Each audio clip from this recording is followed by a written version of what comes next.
Hello friends, welcome to my channel. कैसे हैं आप लोग? उम्मीद करता हूं आप सभी अच्छे होंगे। और आज का जो हमारा टॉपिक है अधिगम स्थानांतरण, बहुत ही महत्वपूर्ण टॉपिक है। आपको पता है हम लोग 750 MCQ की सीरीज चला रहे हैं, तो बहुत ही महत्वपूर्ण वीडियो आज होने वाला है अधिगम स्थानांतरण। इससे एग्ज़ाम में 1 से 2 नंबर के प्रश्न हमेशा पूछे जाते हैं। पिछली वीडियो नहीं पढ़े तो डिस्क्रिप्शन में आपको प्ले लिस्ट का लिंक दे दिया जाएगा, आप वहाँ से पिछली वीडियो ज़रूर देखिएगा। चैनल पर अगर आप पहली बार आए हैं, चैनल सब्सक्राइब कर लीजिएगा, बेल आइकन दबा दीजिएगा, जिससे कि आपको नई वीडियोस की नोटिफिकेशन समय से मिलती रहे। देखिए, अभी तक जो है हम लोगों ने 415 प्रश्न पढ़ लिए हैं। ठीक है, तो शुरू करते हैं आज की इस वीडियो को बिना समय गवाए हुए। पहला हमारा प्रश्न है सामान्यीकरण का सिद्धांत, जो कि अधिगम स्थानांतरण का सिद्धांत है। किसने दिया है? थॉर्नडाइक ने, CH ने, स्किनर ने या रूसो ने? देखिए, सामान्यीकरण का जो सिद्धांत है ये दिया है CH ने। आपका बी वाला ऑप्शन सही होगा। थॉर्नडाइक और स्किनर आपके कहाँ के निवासी थे? अमेरिका के निवासी थे। ठीक है, याद रखिएगा।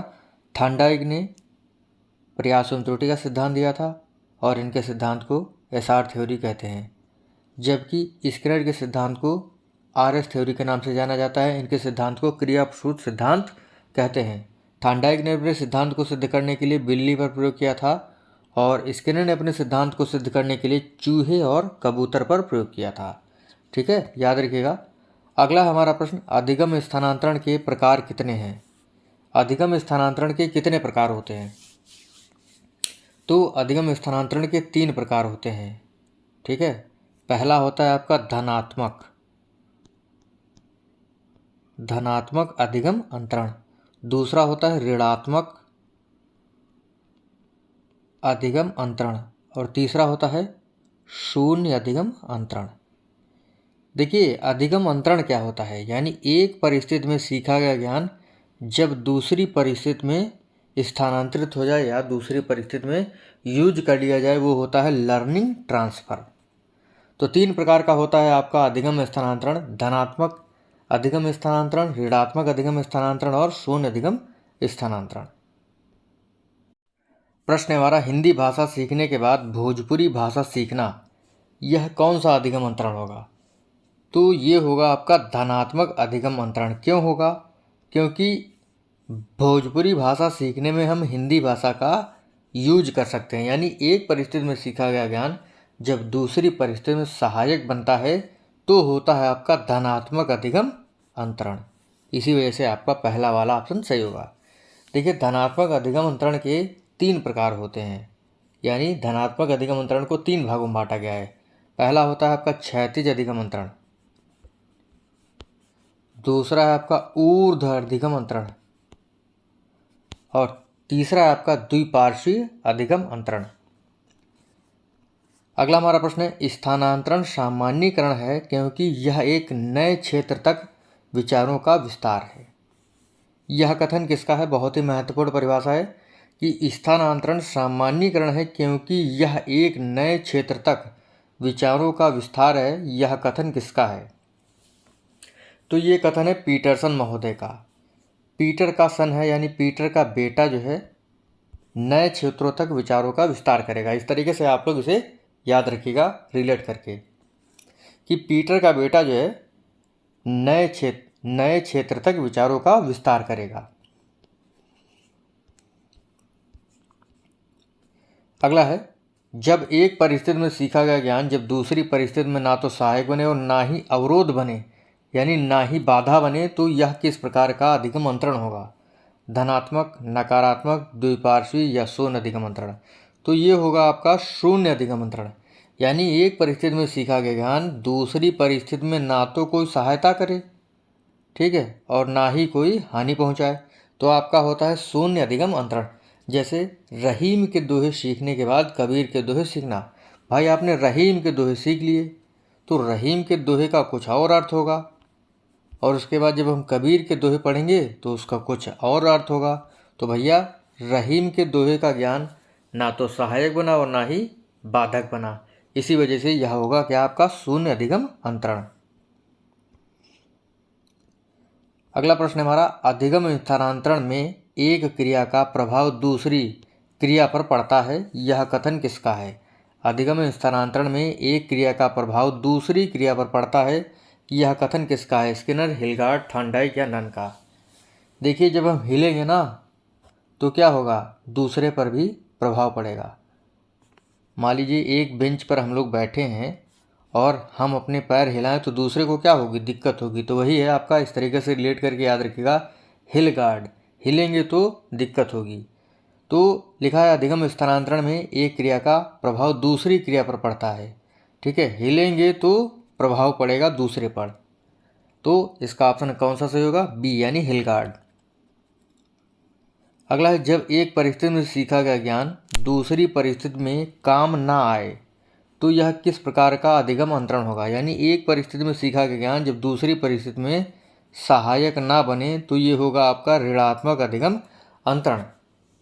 ठीक है, याद रखिएगा, एग्जाम में पूछा जाएगा ये। अगला है, संस्कृत विषय के बाद इंग्लिश सीखना किस प्रकार का एग्जाम्पल होगा? धनात्मक अधिगम अंतरण, ऋणात्मक अधिगम अंतरण, शून्य अधिगम अंतरण या इनमें से कोई नहीं? देखिए, मैंने अभी आपको बताया था कि एक परिस्थिति में सीखा गया ज्ञान जब दूसरी परिस्थिति में सहायक नहीं होता है तो यह क्या होगा? ये होगा आपका ऋणात्मक अधिगम अंतरण। उदाहरण है आपका संस्कृत के बाद इंग्लिश सीखना। तो संस्कृत का ज्ञान जो है वो इंग्लिश भाषा में यूज नहीं होगा, यानी कोई काम नहीं आएगा। तो एक परिस्थिति में सीखा गया ज्ञान जब दूसरी परिस्थिति में सहायता नहीं करता है तो होता है आपका ऋणात्मक अधिगम अंतरण। प्रश्न हमारा, रहीम के दोहे के बाद कबीर के दोहे सीखना यह किस प्रकार का अधिगम अंतरण होगा? सकारात्मक अधिगम अंतरण, नकारात्मक, शून्य या द्विपार्श्वीय अधिगम अंतरण? बहुत ही अच्छा प्रश्न है ये। अभी मैंने आपको बताया था कि जब एक परिस्थिति में सीखा गया ज्ञान दूसरी परिस्थिति में ना तो सहायक बनता है और ना ही बाधक, तो आपका ये क्या होता है? शून्य अधिगम अंतरण। ठीक है, तो रहीम के दोहे के बाद कबीर के दोहे सीखना या कबीर के दोहे के बाद रहीम के दोहे सीखना शून्य अधिगम अंतरण के अंतर्गत आएगा। अगला है, समान तत्व का सिद्धांत निम्न में से किसने दिया है? स्किनर, CH जड, गिलफोर्ड या थॉर्नडाइक ने? तो समान तत्व का सिद्धांत जो है निम्न में से किसने दिया है? थॉर्नडाइक महोदय ने। थॉर्नडाइक महोदय अमेरिका के निवासी थे। सामान्यीकरण का सिद्धांत किसने दिया है? सामान्यीकरण का सिद्धांत जो है CH जड महोदय ने दिया है। अभी मैंने आपको बताया था पहला प्रश्न अधिगम अंतरण का।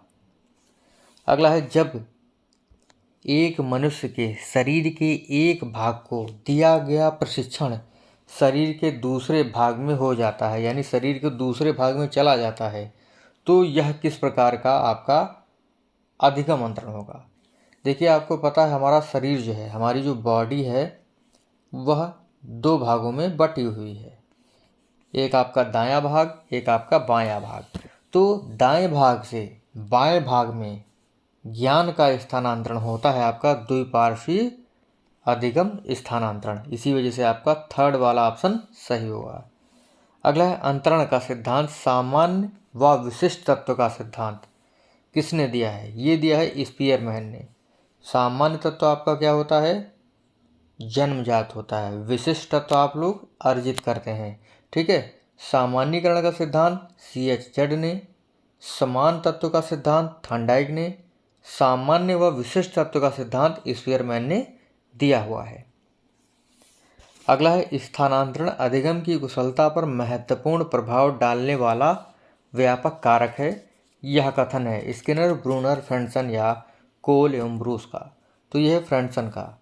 देखिए, लिखा है फ्रेंड की कुशलता पर महत्वपूर्ण प्रभाव डालता है कौन? स्थानांतरण। इस तरीके से आप लोग याद रखिएगा, स्थानांतरण अधिगम की कुशलता पर महत्वपूर्ण प्रभाव डालने वाला कारक है।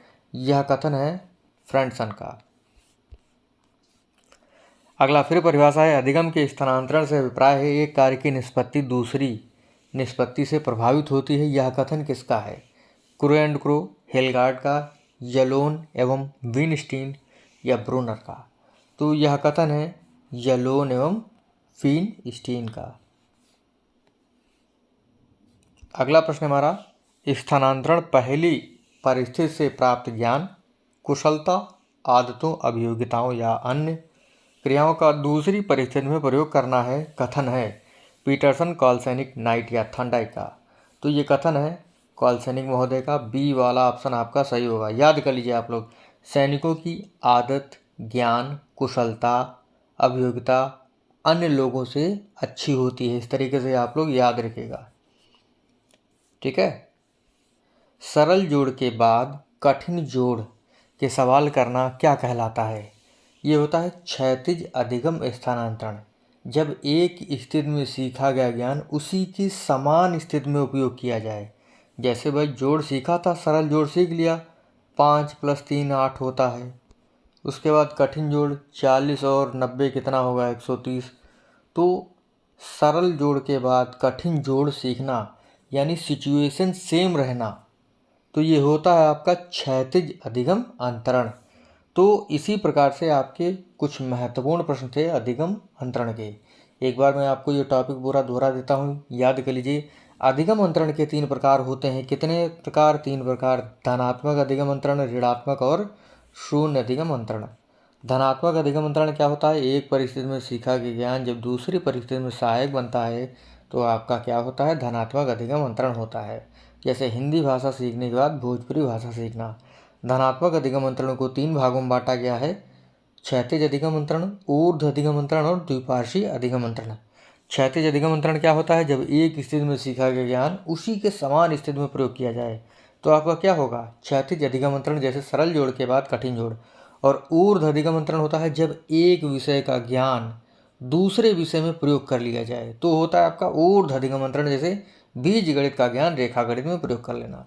अब तीसरा होता है आपका धनात्मक अधिगम अंतरण के अंतर्गत द्विपार्श्वीय अधिगम अंतरण। मैंने आपको बताया था हमारा शरीर 2 भागों में बटा हुआ है, तो एक भाग से दूसरे भाग में ज्ञान का स्थानांतरण द्विपार्श्वीय अधिगम अंतरण कहलाता है। उसके बाद ऋणात्मक अधिगम अंतरण होता है कि एक परिस्थिति में सीखा गया ज्ञान जब दूसरी परिस्थिति में सहायक नहीं बनता है तो आपका क्या होता है? ऋणात्मक अधिगम अंतरण होता है। जैसे संस्कृत के बाद इंग्लिश सीखना। शून्य अधिगम अंतरण होता है एक परिस्थिति में सीखा गया ज्ञान जब दूसरी परिस्थिति में ना तो सहायक बने और ना ही कोई दिक्कत करे तो आपका होता है क्या? शून्य अधिगम अंतरण। जैसे रहीम के दोहे के बाद कबीर के दोहे पढ़ना। सिद्धांत की बात करें तो समान तत्व का सिद्धांत थार्नडाइक ने, सामान्यीकरण का सिद्धांत C.H. जड ने और सामान्य व विशिष्ट तत्व का सिद्धांत स्पीयरमैन ने दिया है। तो इसी प्रकार से छोटा सा टॉपिक यहीं पर समाप्त हुआ। मिलेंगे आपसे एक वीडियो में, तब तक के लिए जय हिंद, जय भारत।